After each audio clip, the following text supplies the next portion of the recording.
Crispy pata. Alam kong hindi to healthy, pero pampahappy. Pero nakakaiksi naman ang buhay.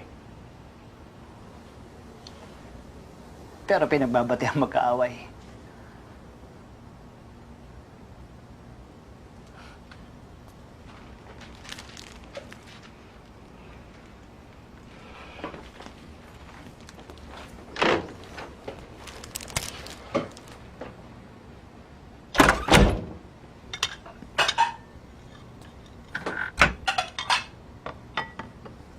Bri.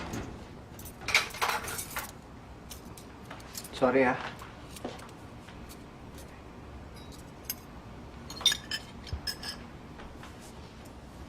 Wala yun. Hindi kasi talaga dapat tayo nagsasalita kapag galit eh. Kung ano-ano kasi lumalabas sa bibig. Ako, guilty ako. Pero sorry pa rin. Hindi dahil sa mga nasabi ko. Hindi rin dahil sa mga nagawa ko. Kundi sorry dahil sa mga bagay na hindi ko nagawa at hindi mo nagawa dahil sa akin. No. No, kuya. Di mo kasalanan yan. It was my decision. Hindi ko napanindigan si Gian dahil hindi pa ako ready. Because I was too busy proving myself. Proving my worth. Because I was too busy trying to keep up with you. Ikaw kaya standard ko. Idol kita eh. I wanted to at least be as good as you.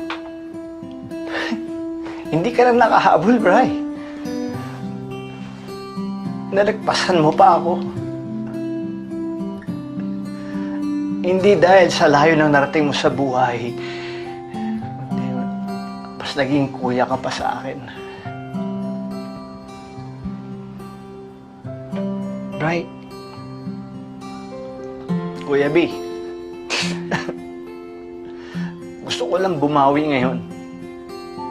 Gusto ko lang bumawi talaga.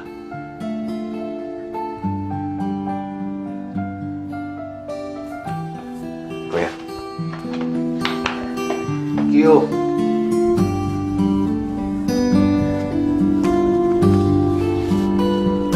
Ay! Ay! Bakit may lalaki dito sa kwarto mo? Oh, may lalaki! Kwarto mo to. Order mo siya. Kwarto ko to? Teka, saan ba kusina ako? May bibili lang po ako, ah. Huwag kang alis. Dito ka muna. Bakit? Basta huwag kang alis. Dito ka lang. Teka lang. Bakit nga? Mabilis lang ako. Mamaya na, sasamahan na lang kita. Okay? Eh bakit mamaya pa? Pwede naman ngayon. Mabilis nga lang, di ba? Basta mamaya na, huwag kang alis. Dito ka lang. Kasi dito ka lang. Mabilis nga lang ako.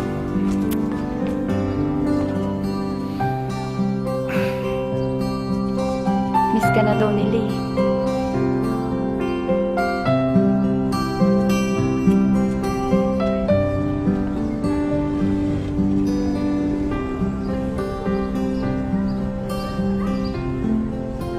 Bati na kayo?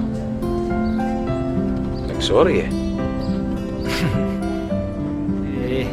Pinatawad. Sana, kami din mapatawad mo. Look, Tex. I know I was too hard on you. But give me a chance to make it up to you. Please. Baka kailanganin mo ng kakampi. Papasahan ka na raw dyan ng bola. Hindi rin. Siyempre, ayoko namang madamay din kayo, di ba? Damay na talaga kami dyan. Kasi hindi ka na namin pababayaan gaya ng dati.